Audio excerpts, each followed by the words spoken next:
Ассалаумағалейкум құрметті көрермен. Әңгімемізді бастамас бұрын арнамызға тіркеліп бейнеге лайк басуды ұмытпаңыз. Сіздердің әрбір қолдауларыңыз бізге жаңа, жүрекке жететін тағдырлы әңгімелер дайындауға үлкен шабыт береді. Ал енді шынайы сезімге толы бүгінгі хикаямызды бірге тамашалайық. Күздің қара суығы ерте түскен түн еді. Аспанда қап-қара бұлт торлап, жаңбыр тамшылары перзентхана терезесін баяу ғана тасылдатып тұрды. Табиғаттың өзі бір ананың жүрегіндегі қайғыны сезгендей үнсіз жылап тұрғандай еді. Палатаның ішінде небәрі 20 жастағы Айсұлу төсекте үнсіз отырды. Құшағында жаңа туған сәбиі. Кішкентай ғана жүзі аппақ көрпеге оранып пыс-пыс ұйықтап жатыр. Оның кішкентай саусақтары анасының саусағын қыса ұстап алған. Айсұлудың жанарынан жас тынымсыз ағып тұр. Балам, мен сені 9 ай жүрегімнің астында көтердім. Сенің әр қимылыңды сездім. Сен дүниеге келген сәттен бастап өмірінің мәніне айналдың. Бірақ дед дауысы дірілдеп барып, сөзін аяқтай алмай қалды. Ол сәбиінің маңдайынан қайта-қайта сүйді. Осы кезде есік тарс ашылды. Ішке қымбат костюм киген, шашына ақ кіре бастаған қатал жүзді ер адам кірді. Бұл Айсұлудың әкесі Қайрат еді. Ол қызына емес, құшағындағы балаға салқын көзбен қарады. «Бітті ме?» деді қысқа ғана. Айсұлу орнынан атып тұрды. «Әке, өтінемін, баламды алып кетейін. Мен бәріне дайынмын, жұмыс істеймін, аш жүрсем де бағамын».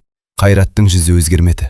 «Жоқ, әке, мен саған ескерткенмін. Анау кедей жігітке тұрмысқа шықпайсың дедім. Тыңдамадың. Енді соның салдарын өзің тартасың. Ол жаман адам емес, біз бір-бірімізді жақсы көреміз. Махаббатпен қарым тоймайды». Айсұлу көз жасын сүртіп: «Әке, Нұржан бұл баланы қатты күтті». Қайрат ашуға булығып кетті. «Оның атын менің көзімше атама». Палата іші тып-тыныш болып қалды. Бірнеше секундтан кейін Қайрат қызына суық үнмен қарады. «Таңдау жаса». «Қандай таңдау?» «Баламен кетсең, Нұржан ертең күнді көрмейді». Айсұлудың өңі қашып кетті. «Не дедіңіз?» «Менің қолымнан бәрі келеді». «Жоқ, сіз олай істемейсіз». «Істеймін».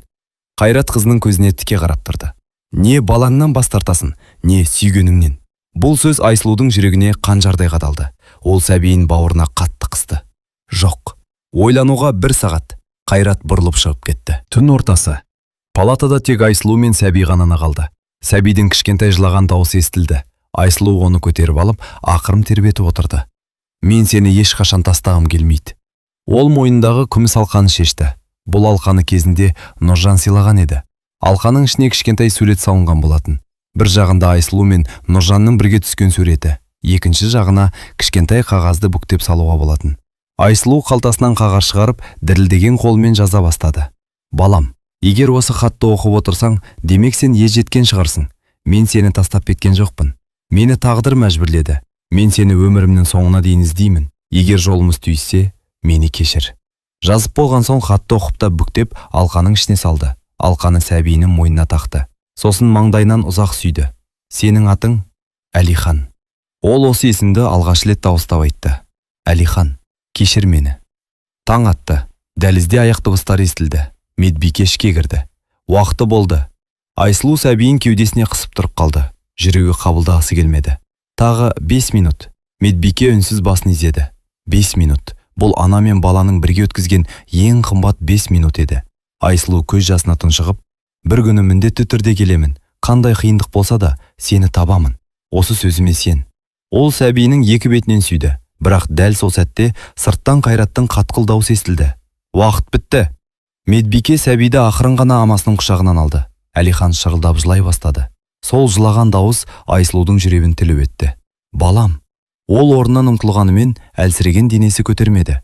Есік жабылды. Сәби дауысы алыстай берді. Айсұлу екі қолын созған күйі еденге отырып қалды. «Әлихан!» Оның жан дауысы бүкіл дәлізге жаңғырып кетті. Сол сәтте ешкім байқамаған бір нәрсе болды. Медбике Әлиханды жаңа туған балалар бөлмесіне апара жатқанда, дәліздің қараңғы бұрышында тұрған белгісіз әйел баланың мойнындағы күміс алқаға ұзақ қарап қалды. Оның жүзінде түсініксіз күлкі пайда болды. Перзентханадан шыққаннан кейін 3 күн өтті. Жаңа туған нәрестелер жатқан бөлмеде ақ жөргекке оралған Әлихан тыныш қана ұйықтап жатты. Оның мойнындағы күміс алқа ешкімнің көзіне түспегендей көрінді. Бірақ бір адамның назары сол алқада болды. Ол перзентхананың аға медбикесі Зейнеп.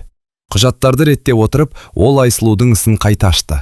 Анасы өз еркімен бас тартты деп жазылыпты. Зейнеп күрсінді. Жоқ, ол өз еркімен кеткен жоқ. Ол бәрін көрген еді. Айсылудың көз жасында әкесінің қорқытқанын да естіген. Бірақ сол кезде қарсы тұруға дәрмен жетпеді. Бір аптадан кейін Әлихан қалалық балалар үйіне жеткізілді. Сәбилер бөлмесіндегі тәрбиеші Гүлмир апай оның жылағанын байқап, «Байғысым, анаңның исін іздеп жатырсың ба?» деп бауырына басты. Ол кезде ешкім бұл сәбидің тағдыры қаншалықты ауыр боларын білмейтін. Жылдар өте берді. Әлихан 3 жасқа толды. Балалар үйінің ауласында балалар мәз болып ойнап жүр. Сол күні көптеген ата-аналар балаларын көруге келген еді. Бір қыз жүгіріп барып, «Анашым» деп құшақтай кетті. Бір ұл әкесінің иығына шығып мәз болды. Ал Әлихан темір орындықта үнсіз отырды. Ол есікке қайта-қайта қарай береді. Мүмкін бүгін мені де біреу іздеп келер. Кешке дейін күтті, бірақ ешкім келмеді. Түнде Гүлмир апай оның қасына келді. «Неге ұйықтамай жатырсың, құлыным? Менің анам қайда?» Бұл сұрақты естігенде апайдың жүрегі шым етті. Анаң, ол бір сәт ойланып қалды. Кейде өмірде адамдардың қолынан келмейтін жағдайлар болады. Ол мені жақсы көрмей ме? Гүлмир апай көз жасын жасырып, «Жоқ, меніңше ол сені өте қатты жақсы көреді. Онда неге келмейді?» Бұл сұраққа жауап беру мүмкін емес еді. Бір күні бәрін түсінесің. Әлихан үнсіз терезеге қарады. «Мен күтемін». 7 жас. Әлихан мектепке барды. Өте зерек, сабақты іздік оқитын бала болды. Бірақ ешкіммен жақын араласпайтын. Бір күні сыныпта мұғалім: «Балалар, менің отбасым тақырыбында сурет салыңдар» деді. Балалар қуана кірісті. Бірі әкесін, бірі анасын, бірі бауырларын салды. Ал Әлихан ақ қағазға ұзақ қарап отырды. Сосын қағаздың ортасына жалғыз тұрған кішкентай баланың суретін салды. Мұғалім суретті көріп үнсіз қалды. Сол күні кешке балалар үйіне демеушілер келді. Әр балаға сыйлық таратылды. Бір ерлі зайытты Әлиханға ерекше назар аударды. «Өте тәрбиелі бала екен» деді әйел. «Иә, осындай баланы асырап алсақ қайтеді?» деді күйеуі. Олардың сөзін естіген Әлиханның жүрегі дүрсілдеп кетті. Мүмкін енді менің де отбасым болатын шығар. Бірақ кабинеттен шыққан соң директордың сөзі бәрін өзгертті. «Өкінішке қарай, бұл баланың құжатында түсініксіз мәселе бар. Қазір асырап беруге болмайды». «Қандай мәселе?» «Кейін айтамыз». Ерлі зайыпты өкініп кетіп қалды. Ал Әлихан есік артында бәрін естіп тұрды. Тағы да жалғыз қалды. Сол түні ол төсегінде жатып, мойнындағы күміс алқаны ұстап көрді. Бұл алқаны ешқашан шешпейтін, неге екенін өзі де білмейтін. Іші жылынып кететін. «Егер сен менің анамнан алған жалғыз естелік болсаң, мен сені өмір бойы сақтаймын». Осы сәтте дәліздің қараңғы жағында директор біреумен телефонмен сөйлесіп тұр еді. «Е, уайымдамаңыз, бала ештеңе білмейді». Телефонның ар жағынан ер адамның суық дауысы шықты. Ең бастысы, ол ешқашан өткенін білмеу керек. Директор үнсіз басын изеді. Ал сол ер адам 25 жыл бұрын Айсылуды сәбиінен айырған Қайрат болатын. Жылдар зымырап өте берді. Әлихан 12 жасқа толды. Сабақты үздік оқыды, спортпен айналысты. Бірақ оның жан дүниесінде ешкім байқамайтын бір ғана жара бар еді. «Мен кіммін? Менің анам қайда?» Бұл сұрақ күн сайын мазалайтын. Бір күні балалар үйінде үлкен тазалық басталды. Қоймадағы ескі шкафтар, қораптар, сарғайған құжаттар шығарылып жатты. Зейнеп апай да сол күні балалар үйіне келді. Ол зейнетке шыққанына бірнеше жыл болса да, бұрынғы әріптестеріне көмектесіп жүретін. Ескі құжаттардың арасынан оның көзі бір конвертке түсті. Конверттің бетінде тек бір ғана сөз жазылыпты: «Ұлыма». Зейнептің жүрегі зу ете қалды. Бұл мүмкін емес. Ол конвертті ашпақ болды, бірақ дәл сол сәтте директор келіп қалды. «Зейнеп апай, ана құжаттарды маған беріңізші», қарт медбике абдырап қалды. «Е, әрине». Ол конвертті байғатпай халатының қалтасына салып қойды. «Мұны алдымен өзім оқуым керек» деп ойлады. Сол кеште үйіне келген Зейнеп апай дірілдеген қолмен конвертті ашты. Ішінде жартылай суланып кеткен хат бар екен. Қағаздың кей жері өшіп қалыпты. Ол ақырын оқи бастады. «Балам, егер осы хатты оқып отырсан, мен сені ешқашан тастағым келген жоқ. Бәріне кінәлі мен емес. Мен сені өмір бойы». Одан әрі жазулар су тигендіктен өшіп кеткен. Зейнептің көзінен жас ыршып кетті. «Айсылу, сен шынымен де ұлыңды іздеген екенсің». Ал сол кезде Әлихан мектептен қайтып келе жатқан. Алда екі бала оны мазақтай бастады. «Ей, жетім, сенің ата-анаң жоқ, сені ешкім жақсы көрмеген». Әлихан үндемеді, бірақ олардың соңғы сөзі жүрегіне қатты батты. Егер жақсы көрсе, тастамас еді. Осы сөзден кейін ол алғаш рет төбелесіп қалды. Кешке директор оны кабинетіне шақырды. «Неге төбелестің?» Әлихан үнсіз тұрды. «Сөйлес». «Олар анам мені жақсы көрмеген» деді. Директор ауыр күрсінді. «Өткенді қазбалама. Мен анамды тапқым келеді. Оның қажеті жоқ. Неге? Директордың жүзі күрт өзгерді. Себебі кейбір шындықты білгеннен білмеген жақсы. Бұл сөз Әлиханның күдігін одан сайын күшейтті. Сол түні ол ұйықтай алмады. Төсеуінде жатып, тағы да мойнындағы күміс алқаны қолына алды. Алқаны ашып көрмек болды, бірақ ол ашылмайтын. Тот басып қатып қалған екен. Сенің ішінде не бар? Ол бірнеше рет әрекеттенді, бірақ ештеңе шықпады. Бір күні міндетті түрде ашамын. Ертеңіне Зейнеп апай балалар үйіне келді. Ол алыстан Әлиханға қарап тұрды, көзінен жас ақты. Анаңа қатты ұқсайды екенсің. Ол қалтасындағы хатқа қолын тигізді. Әлі ерте. Бірақ дәл сол сәтте балалар үйінің алдына қара түсті қымбат көлік келіп тоқтады. Көліктен егде тартқан, бірақ әлі де айбарлы адам түсті. Бұл Қайрат еді. Ол директордың кабинетіне кіріп, үстелдің үстіне қалың конверт қойды. Бала ештеңе білмеу керек, бірақ ол анасын іздей бастады. Қайраттың қабағы түйілді. Онда іздеуді тоқтататын уақыт келді. Оның жүзіндегі суық күлкі Зейнеп апайды шошытып жіберді. Балалар үйінің екінші қабатындағы директор кабинетінің есігі баяу жабылды. Зейнеп апай дәліздің арғы шетінде тұрса да, іштен шыққан дауыстар анық естіліп тұрды. Ол ештеңеден күдіктенбеу керек, деді Қайрат үстелде қалың конвертті қойып. Директор үнсіз қалды. Бірақ Әлихан күн сайын анасын сұрайды, құжаттарды көргісі келеді. Қайраттың көзі суықтанып кетті. Онда құжаттар болмайды. Не айтқыңыз келеді? Бәрін жойындар. Директордың қолы дір ете қалды. Бұл заңсыз, заңды ма, заңсыз ба, оны мен шешемін. Сол түні балалар үйі тып-тыныш еді. Түнгі сағат 2 шамасында біреу архив бөлмесінің есігін ақырын ашты. Қара киім киген белгісіз адам сөреден бір папканы алып, құжаттарды асығзақтыра бастады. Әлихан, туған күні, анасы. Ол керекті құжаттарды алып, қалғанын жыртып темір жәшікке салды. Бір сәттен кейін қағаздарға от тиді. Жалын тез тұтанып, сарғайған парақтарды жалмап бара жатты. Дәл сол кезде сырттан аяқ дыбысы естілді. Белгісіз адам терезеден секіріп қараңғылыққа сіңіп кетті. Түтін иісінен күзетші оянып кетті. Өрт, өрт! Бүкін қызметкерлер жүгіріп шықты. Өрт үлкен болмай сөндірілді, бірақ архивтің жартысы күлге айналған еді. Таңертең Әлихан мектепке жиналып жатқан. Балалардың бірі жүгіріп келді. Әлихан, архив өртеніпті. Не? Ол бірден төменге жүгірді. Киген қағаздардың арасында директор мен полиция қызметкерлері жүр. Әлиханның жүрегі бір нәрсені сезгендей дүрсілдеп кетті. Жоқ. Бірнеше күннен кейін ол директордың кабинетіне кірді. Мен өзімнің құжаттарымды көргім келеді. Директор ауыр күрсінді. Өкінішке қарай, не болды? Сенің жеке ісіңнің көп бөлігі өрт кезінде жанып кеткен. Әлихан үнсіз қатып қалды. Қалай? Енді сен туралы ешқандай ақпарат қалмады. Әлиханның жан дүниесі қирап түсті. Сонда мен ешқашан анамды таба алмаймын ба? Директор жауап бере алмады. Сол күні кешке Зейнеп апай Әлиханды саябаққа шақырды. Екеуі үнсіз отырып қалды. Бір кезде Зейнеп апай сөмкесінен ескі конвертті шығарды. Мұны саған беруім керек пе жоқ па? Көп ойландым. Әлихан таңырқай қарады. Бұл не? Сен туралы жалғыз сақталған хат. Әлиханның қолы дірілдеп кетті. Ол конвертті ақырын ашты. Ішіндегі сарғайған қағазды жазып оқи бастады.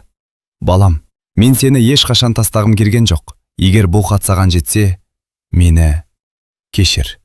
Хаттың қалған бөлігі жыртылып кеткен еді. Әлихан көз жасын тия алмады. Демек, ол мені шынымен жақсы көрген. Зейнеп апай үнсіз басын изеді. Бірақ кім? Мен қазір бәрін айта алмаймын. Неге? Зейнеп апайдың даусы дірілдеп шықты. Себебі, сені іздеуге кедергі жасап жүрген адам әлі тірі. Ол кім? Қарт медбике жауап бермек болған сәтте арт жақтан тежегіштің ащы дыбысы шықты. Қара түсті жол талғамайтын көлік үлкен жылдамдықпен дәл Әлихан тұрған жаққа қарай бұрылды. Зейнеп апай бар күшімен Әлиханды итеріп жіберді. Дұрыс. Көлік дәл Зейнеп апайды қағып өтті. Әлихан жерге құлап түсіп, жан даусымен айқайлады. Апа! Жолдың үстінде қаншанға боялған хаттың бір бөлігі желмен ұшып бара жатты. Жол бойын адамдардың айқайы басты. Жедел жәрдем шақырыңдар, апайды көлік қағып кетті. Әлихан есеңгіреп орнынан тұрды да Зейнеп апайға қарай жүгірді. Апа, көзіңізді ашыңызшы. Зейнеп апайдың маңдайынан қан ағып жатты. Дем алуы қиындап, көзін әрең ашты. Ол дірілдеген қолымен Әлиханның қолын қысты. Әлихан, ештеңе айтпаңыз, жедел жәрдем келе жатыр. Зейнеп басын баяу шайқады. Уақытым аз. Әлиханның көзінен жас парлап кетті. Жоқ, сіз жазыласыз. Зейнеп әлсіз жымиып, сен жетім емессің. Бұл сөз Әлиханның жүрегін тоқтатып жібергендей болды. Не дедіңіз? Анаң сені ешқашан тастаған жоқ. Әлихан еңкейе түсті. Апа, кім? Анам кім? Зейнеп ернін қимылдатты. Оның аты. Бірақ дәл сол сәтте жедел жәрдем келіп, дәрігерлер Зейнепті зембілге көтеріп әкетті. Соңғы сөзі аяқталмай қалды. Аурухана. Дәрігерлер бірнеше сағат бойы операция жасады. Әлихан дәлізде таң атқанша отырды. Қалтасында Зейнеп апай берген шықтылған хаттың жартысы ғана бар. Мені кешір. Ол осы екі сөзге қайта-қайта қарай берді. Таңғы 7-те дәрігер шықты. Жүзі ауыр. Сіз туыссыз ба? Жоқ, бірақ ол мен үшін анамдай адам. Дәрігер үнсіз қалды. Жағдайы өте ауыр. Есін жиса ғана сөйлесе аласыз. Сол уақытта аурухананың басқа қабатында қара костюм киген Қайрат терезеден сыртқа қарап тұрды. Ол қалтасынан телефон шығарды. Іс бітті ме? Телефонның ар жағынан ер адамның дауысы шықты. Жоқ, әйел аман қалды. Қайраттың жүзі сұрланып кетті. Қателесуге болмайтын еді. Кешіріңіз. Егер ол сөйлеп қойса, ол сөзін аяқтамай телефонды өшірді. Кешке қарай Зейнеп апай аз уақытқа есін жіді. Дәрігер Әлиханды палатаға кіргізді. 5 минут қана. Әлихан жүгіріп барып оның қолынан ұстады. Апа, Зейнеп әрең көзін ашты. Балам, айтыңызшы, анам кім? Зейнеп жастығының астын ақырын нұсқады. Әлихан қолын сұғып еді. Ішінен кішкентай кілт шықты. Бұл не? Менің үйімдегі ескі сандық. Оның ішінде не бар? Шындық. Әлиханның жүрегі атша тулады. Ал анамның аты? Зейнеп көзін жұмып бар күшін жинады. Ай! Сол сәтте палатадағы аппарат қатты дыбыс шығара бастады. Ту! Дәрігерлер ішке жүгіріп кірді. Науқасты шығарыңдар. Әлиханды сыртқа алып шықты. Есік жабылды. Бірнеше минуттан кейін дәрігер үнсіз басын төмен түсіріп шықты. Кешіріңіз, біз қолдан келгеннің бәрін жасадық. Әлихан қабырғаға сүйеніп отырып қалды. Көзінен үнсіз жас ақты. Өлер алдында Зейнеп апай айталған жалғыз сөз. Ай! Бұл адамның атының басы ма, әлде басқа бір нәрсе ме? Сол түні Әлихан Зейнеп апайдың үйіне барды. Ескі шағын үйдің іші тап-таза екен. Ол кіртпен ағаш сандықты ашты. Ішінде бірнеше сурет, бір күнделік және қоңыр түсті конверт жатты. Конверттің бетінде үлкен әріптермен Әлихан 25 жасқа толғанда ғана ашылсын деп жазылып тұр еді. Әлиханның қолы дірілдей бастады. Әлиханның қолы қатты дірілдеп тұрды. Қоңыр конверт тура алдында жатты. Үстіндегі жазу анық көрінеді. Әлихан 25 жасқа толғанда ғана ашылсын. Ол бір сәт көзін жұмды. Мен әлі 17-демін деп сыбырлады. Конвертті ашуға жүрегі дауаламады. Егер Зейнеп апай осылай жазса, демек бұның себебі бар. Ол конвертті қайтадан сандыққа салды. Бірақ қалған заттарды ақтара бастады. Ең үстінде ескі фотоальбом жатты. Алғашқы суретті көргенде-ақ Әлиханның жүрегі дүрсілдеп кетті. Суретте күлімдеген жас қыз тұр. Ұзын қара шашы, мейірімге толы көздері. Әлихан ұзақ қарап қалды. Неге маған ұқсайды? Ол суреттің артын аударды. Онда қолмен жазылған бір ғана сөйлем бар еді. Айсұлу, 1999 жыл. Ай! Әлиханның есіне Зейнеп апайдың соңғы сөзі түсті. Ай! Демек, Айсұлу. Ол суретті жүрегіне қысты. Фотоальбомның келесі бетінде тағы бір сурет тұрды. Бұл жолы Айсұлудың жанында ұзын бойлы, қара торы жігіт күлімдеп тұр. Екеуі бір-біріне сондай бақытты көзбен қарап қалған. Артында былай деп жазылыпты. Біздің арманымыз бір шаңырақ астында қартаю. Әлихан үнсіз қалды. Сонда бұл менің әкем бе? Бірақ жігіттің аты жазылмаған еді. Сандықтың ең түбінен көне күнделік шықты. Алғашқы бетінде, егер бір күні бұл күнделік Әлиханның қолына түссе, онда мен өз міндетімді орындадым. Зейнеп апай. Әлихан алғашқы бетті ашты. Бүгін Айсұлу дүниеге ұл әкелді, бірақ қыздың әкесі Қайрат оны баласынан айырды. Мен қарсы болдым, бірақ қолынан ештеңе келмеді. Әлиханның демі тарылып кетті, ол ары қарай оқыды. Қайрат өте беделді адам, ақшамен де күшпен де бәрін шешеді. Ол нәрестенің барлық құжаттарын өзгертуді бұйырды. Әлиханның қолындағы күнделік дірілдеп кетті. Демек, бәрі рас болған екен. Ол келесі бетті ашты, бірақ бірнеше парақ жыртылып кеткен. Жоқ. Әлихан жатылған іздерді саусағымен сипап шықты. Кім жыртып тастаған? Соңғы сақталған бетте бір ғана сөйлем болды. Егер маған бірдеңе болса, Әлихан 25 жасқа толғанда ғана конвертті ашсын, себебі оған дейін Қайрат тірі болады. Әлихан қатып қалды. Қайрат. Бұл есім енді оның өміріндегі ең маңызды адамға айналды. Сол түні ол интернеттен іздей бастады. Қайрат, кәсіпкер. Бірнеше адамның суреті шықты, бірақ кенет бір мақала көзге түсті. Белгілі кәсіпкер Қайрат Сәрсенұлы 70 жас мерейтойын атап өтті. Әлихан суретті ашты. Жүрегі зу ете қалды. Бұл адамды ол бұрын көрген, балалар үйіне бірнеше рет келген. Директор онымен әрдайым жеке сөйлесетін. Демек, бәрін ұйымдастырған осы адам. Алихан суретті телефонына сақтап алды. Дәл сол сәтте есік қағылды. Түнгі 12 еді. Кім? Ешкім жауап бермеді. Есікті ашса, табалдырықта ешкім жоқ. Тек жерде ақ конверт жатыр. Конверттің ішінде бір ғана қағаз бар екен. Қызыл сиямен жазылған жалғыз сөйлем. Егер өмір сүргің келсе, Айсұлуды іздеуді доғар. Алиханның жүрегі дүсілдеп кетті. Демек, анам тірі. Біреу оның шындыққа жақындаған біліп қойған еді. Таң атқанша Алиханның көзіне ұйқы кірмеді. Үстелдің үстінде жатқан ақ конвертке қайта-қайта қарай берді. Егер өмір сүргің келсе, Айсұлуды іздеуді доғар. Бұл қорқыту емес еді. Бұл біреудің оның шындыққа тым жақын келгенін білдіретін белгі болатын. Алихан конвертті ақырын бүктеп, күнделіктің арасына салып қойды. Енді мен тоқтамаймын. Бірнеше ай өтті. Алихан мектепті үздік бітіріп, университетке түсті. Күндіз сабақ оқыды, кешке қоймада жүк тасушы болып жұмыс істеді. Жалақысының тең жартысын жинап жүрді. Достары: "Көлік аласың ба?"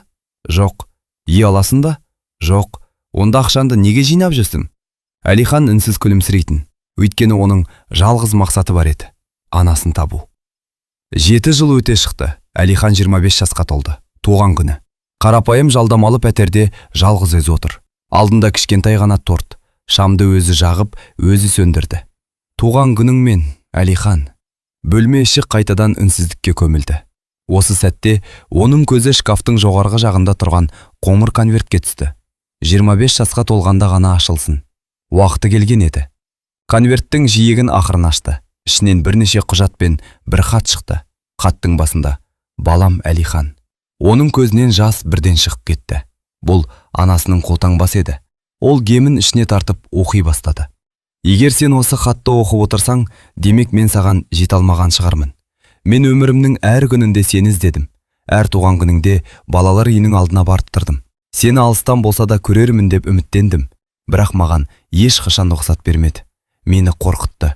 Егер саған жақындасам, саған зиян келеді" деді. Алихан хатты құшақтап жылады.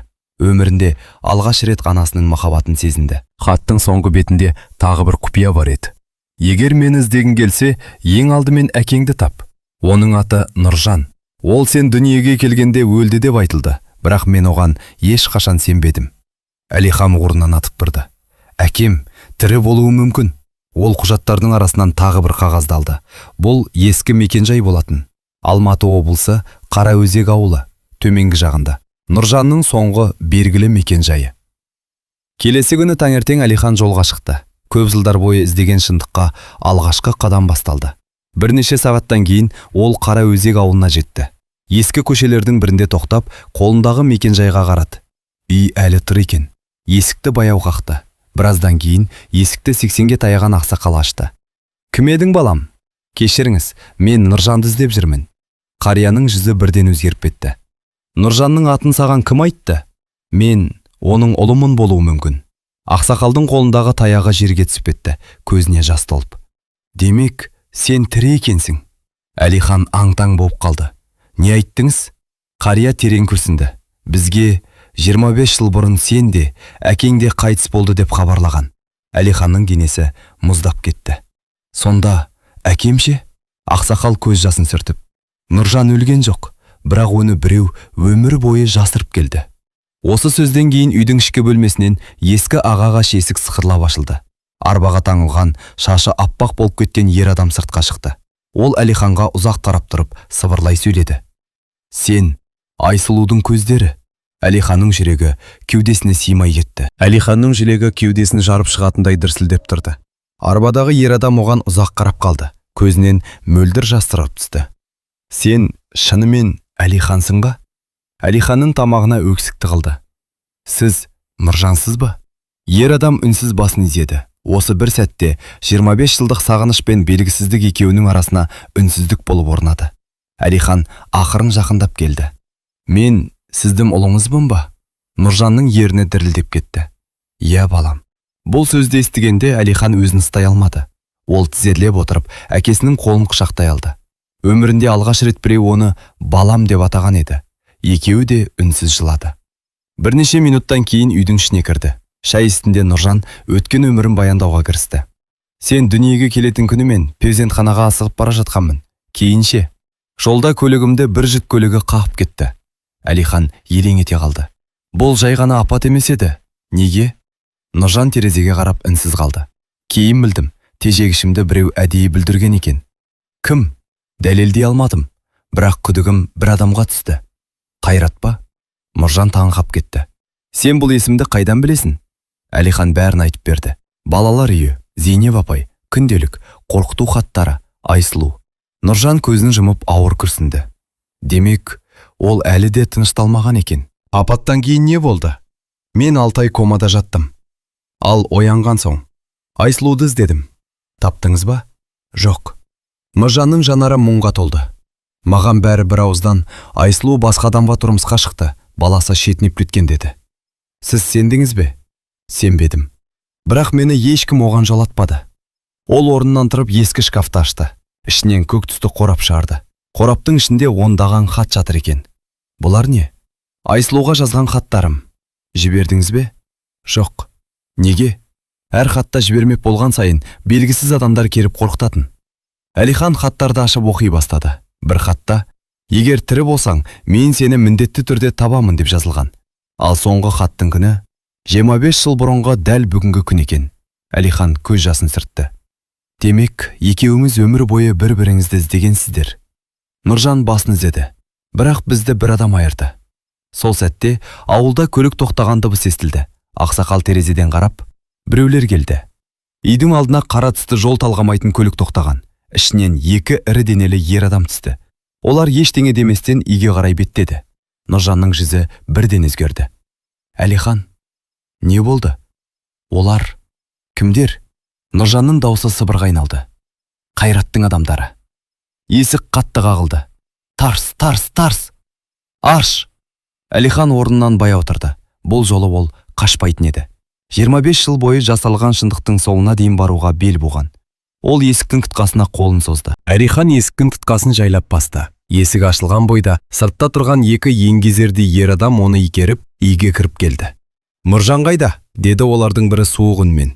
Әлихан олардың жолын кесті. Алдымен өздеріңізді таныстырыңыздар. Екінші адам мысқылдай күліп: сен Әлихансың ғой? Иә. Онда бізбен бірге жүресің. Егер бармасам ше, онда мына шалға қиын болады. Олардың бірі Нұржанға қарай бір қадам жасады.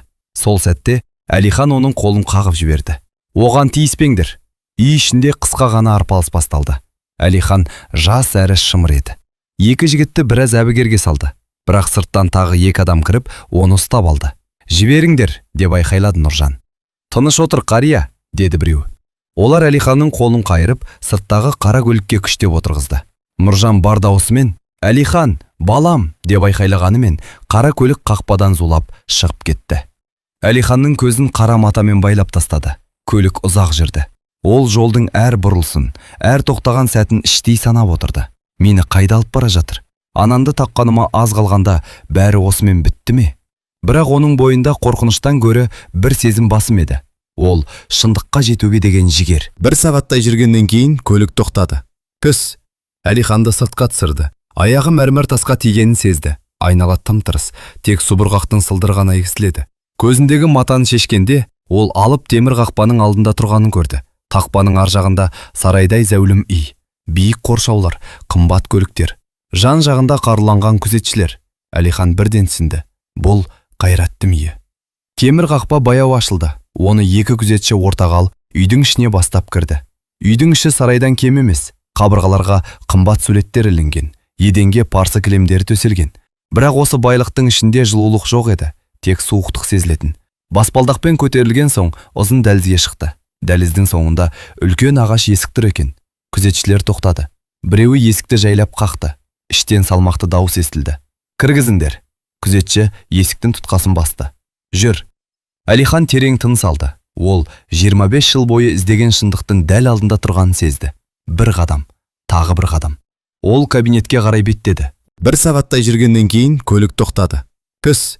Әлиханды сыртқа түсірді. Аяғы мәрмәр тасқа тигенін сезді. Айнала тым-тырыс, тек субырғақтың сылдырғаны естіледі.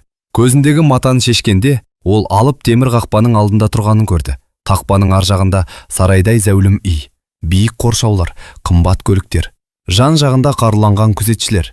Әлихан бірден түсінді. Бұл Қайраттың үйі. Темір қақпа баяу ашылды. Оны екі күзетші ортаға алып, үйдің ішіне бастап кірді. Үйдің іші сарайдан кем емес. Қабырғаларға қымбат суреттер ілінген, еденге парсы кілемдері төселген. Бірақ осы байлықтың ішінде жылулық жоқ еді, тек суықтық сезілетін. Баспалдақпен көтерілген соң ұзын дәлізге шықты. Дәліздің соңында үлкен ағаш есік тұр екен. Күзетшілер тоқтады. Біреуі есікті жайлап қақты. Іштен салмақты дауыс естілді. Кіргізіңдер. Күзетші есіктің тұтқасын басты. Жүр.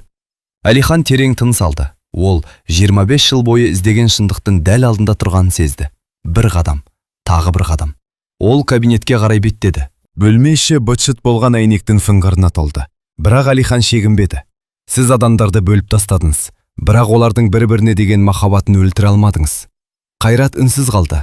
Бұл сөздер оның жүрегіне қадалғандай болды. Алайда тәкаппарлығы оған мұны мойындатпады. Ол күзетшілерді шақыру үшін үстелдегі батырманы басты. Есік бірден ашылып, екі күзетші кіріп келді. Мынаны көзіме енді көрсетпеңдер. Әлихан орнынан қозғаламады. Мен бәрібір шындықты соңына дейін білемін. Қайрат мысқылдай күлді. Сен бүгін бұл үйден тірі шыққаныңа қуанып кет. Күзетшілер Әлиханның екі жағынан ұстап кабинеттен алып шықты. Есік жабылғанда Қайрат терезеге қайта бұрылды. Бірақ бұл жолы оның қолы дірілдеп тұрды.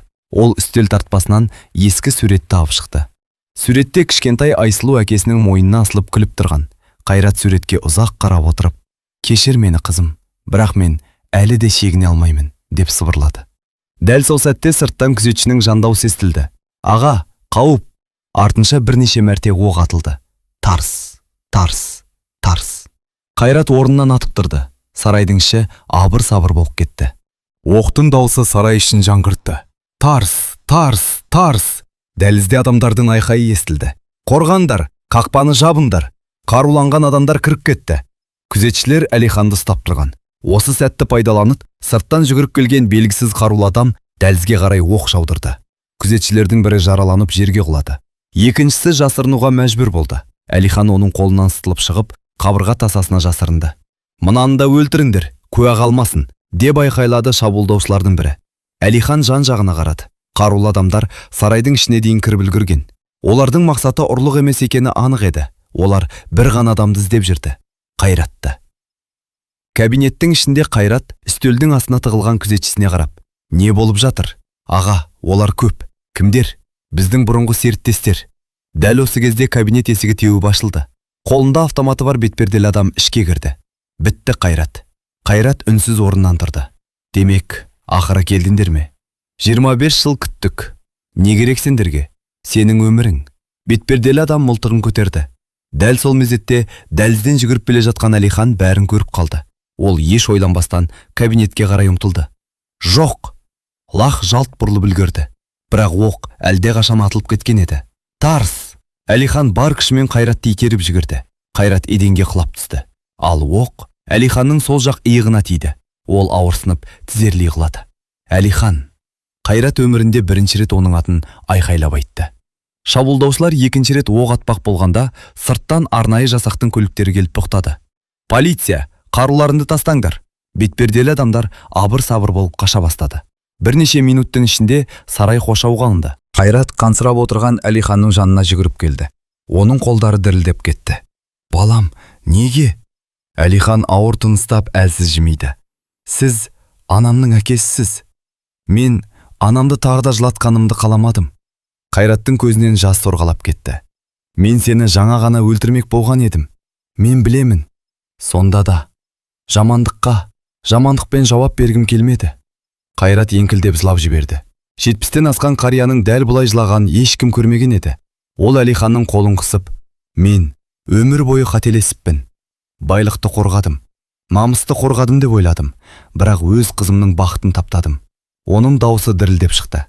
«Нұржанға жасалған жол апатын мен ұйымдастырдым». Әлихан үнсіз тыңдап жатты. «Оны өлтіремін деп ойламадым, тек Айсұлудан алыстатқым келді. Бірақ бәрі мен ойлағаннан да ауыр болды». Қайрат көз жасын сүртті.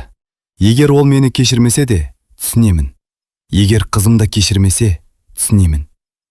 Бірақ сенен өтінемін». Ол Әлиханның қолын қос қолдап ұстады. «Мені ауруханаға жеткізген соң, Айсұлуды шақыршы. Мен бәрін өз аузыммен мойындаймын. Заңнан да қашпаймын. Жазамды да өтеймін. Тек қызымның көзіне бір рет қарап, кешір деп айтуға мүмкіндік берсін. Дәл осы кезде жедел жәрдем қызметкерлері жүгіріп келді. Жол беріңіздер. Дәрігерлер Әлиханды зембілге жатқызды.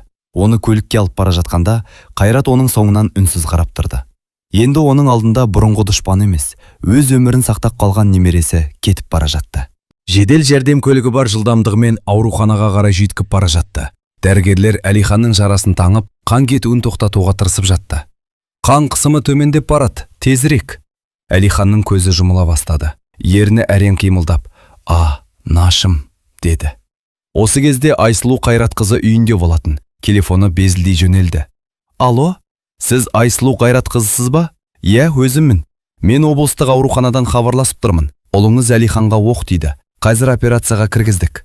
Айсұлудың өңі қашып кетті. Телефон қолынан сусып түсті. Жоқ. Осы кезде Нұржан да аурухана алдында жүрген еді. Қаншама уақыт араға салып баламды көремін деп қуанып, бір жағынан жүрегі қанжылап, Айсұлу аурухана алдындағы Нұржанды көріп тұрып қалды. Нұржан! Айсұлуды көрген Нұржан мүгедектер арбасын өзі итеріп қасына келді. Айсұлу, Әлиханды таптық, бірақ Айсұлу көз жасын тия алмай, біздің ұлымыз Әлиханға оқ тиіпті. Нұржан үнсіз қалды. Бір сәттен соң арбасын есікке қарай бұрып, жүр, ауруханаға барайық. Жарты сағаттан кейін олар ауруханаға жетті. Нұржанды аурухана қызметкерлері арнайы арбамен ішке кіргізуге көмектесті. Операция бөлімінің алдында екеуі үнсіз күтіп отырды. Айсұлуның қолы дірілдеп тұр. Нұржан оның қолынан ұстап, ол аман қалады.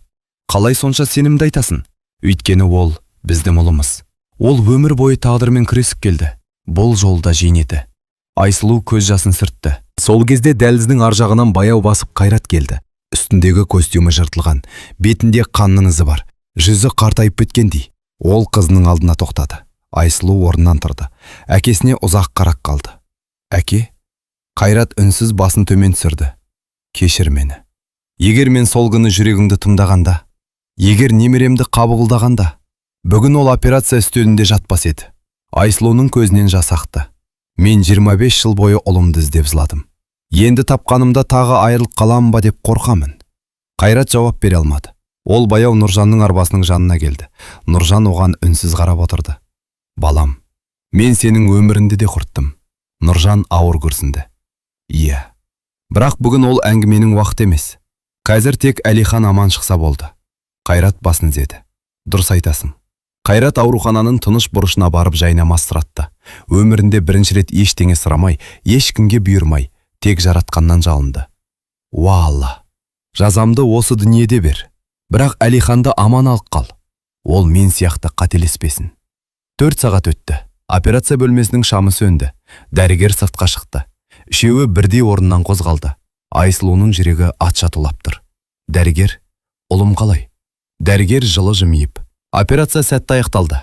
Қауіп сейілді. Айсұлу көз жасын тия алмай, қолын жайып шүкіршілік етті. Нұржан көзін жұмып, үнсіз Аллаға алғыс айтты. Ал Қайрат қабырғаға сүйеніп тұрып жылады. Өйткені ол дәл сол сәтте бір шындықты түсінді. Өзінің өмірін сақтап қалған адам. Өзі 25 жыл бойы қабылдамай келген туған немересі еді. Операциядан кейін Әлихан жансақтау бөліміне ауыстырылды. Дәрігер, алдағы 24 сағат өте маңызды. Қазір оған тыныштық қажет деді. Айсұлу есіктің әйнегінен ұлына ұзақ қарап тұрды. 25 жыл іздеген перзенті дәл алдында жатыр. Бірақ оған барып құшақтай алмайды. Қайрат аурухана дәлізіндегі орындықта үнсіз отырды. Қолдары дірілдейді. Көз алдынан бір көрініс кетпей қойды. Оқ атылған сәт. Өзін итеріп жіберген Әлихан, өз денесімен оқты тосқан немересі. Неге мені құтқардың деп өз-өзіне қайта-қайта күбірлей берді. Таң ата бере полиция қызметкерлері ауруханаға келді. Тергеуші Қайраттың алдына тоқтады. Қайрат Сәрсенұлы? Иә, жағдайыңыз көтерсе бірнеше сұрақ қоюымыз керек. Қайрат ауыр күрсінді. Сұрақ қоймай-ақ қойыңдар. Тергеуші таңқап қарады.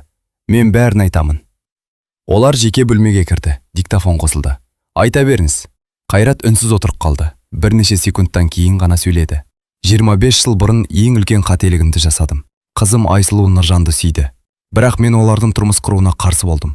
Неге? Өйткені тәкаппар едім. Байлық бәрінен жоғары деп ойладым. Оның үні дірілдей бастады. Әлихан дүниеге келетін күні Нұржанды тоқтатпақ болдым. Сол үшін адамдарымды жібердім. Олар жол апатын ұйымдастырды, бірақ бәрі мен ойлағаннан да ауыр болып кетті. Тергеуші үнсіз тыңдап отырды.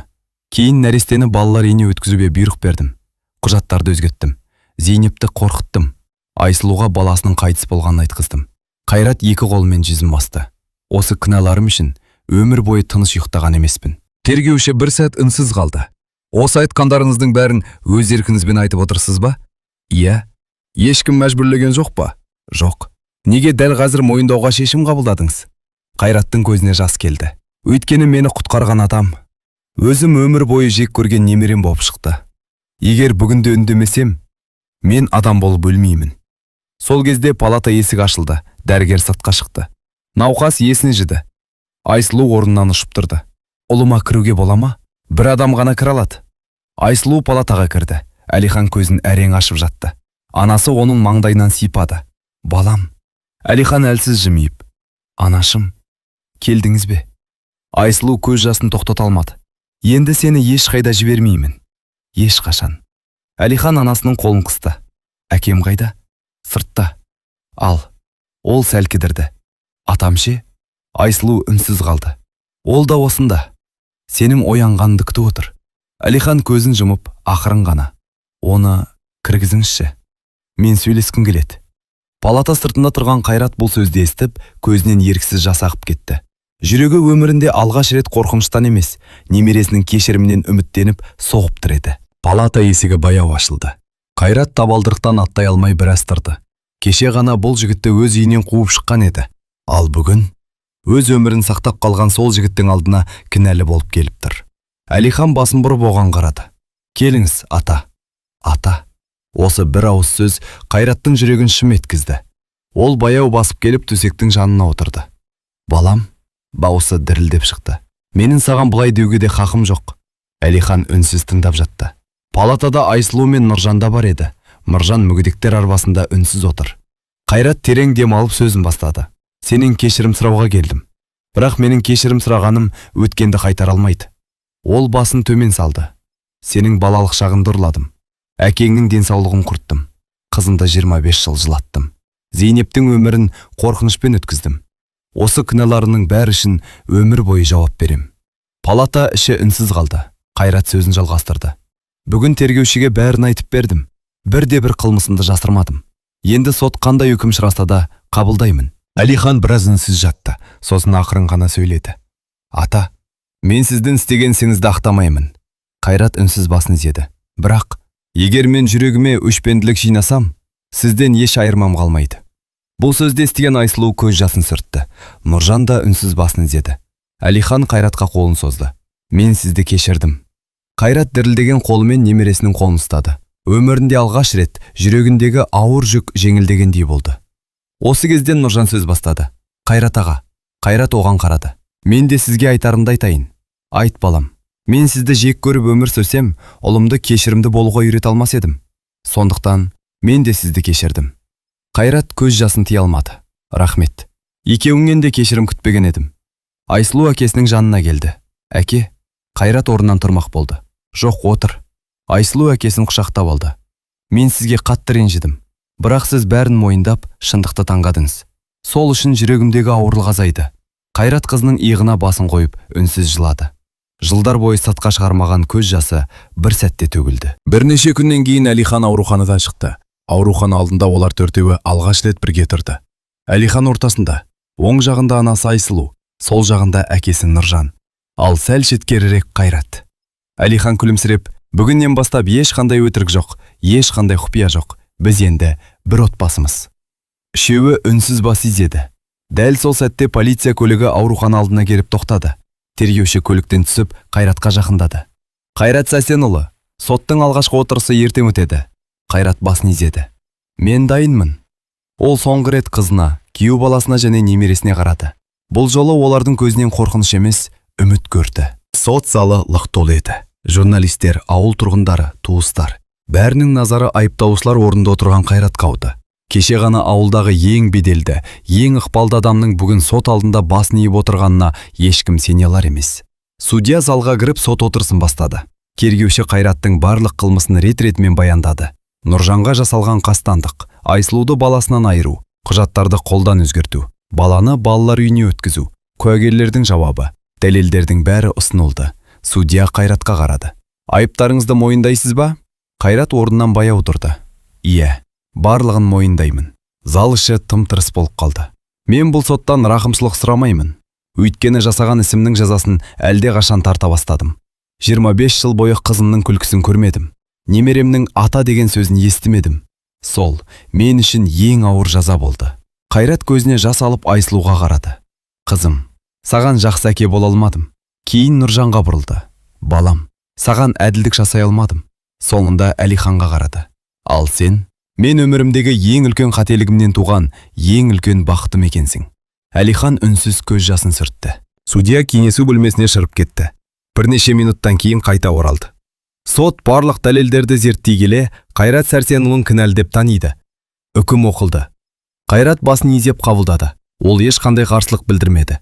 Күзетшілер оны алып кетуге жақындағанда, Қайрат бұрылып: "Бір өтінішім бар." Судья рұқсат берді.